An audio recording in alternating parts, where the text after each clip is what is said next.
The journey started at 50 to do what I have wanted to do for forever, is to paint.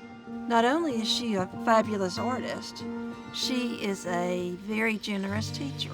Her passion for her work is so intense and heartfelt.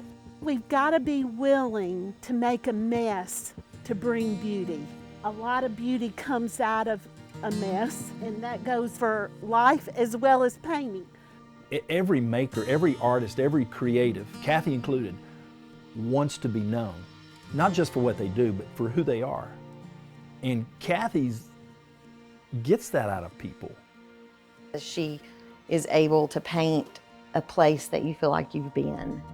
So you have a nostalgia. I want to capture the story of especially places that are older and Feels good to claim that, doesn't it? The bravery it takes to pick this up and take off with it and then walk into a gallery and say, this is good.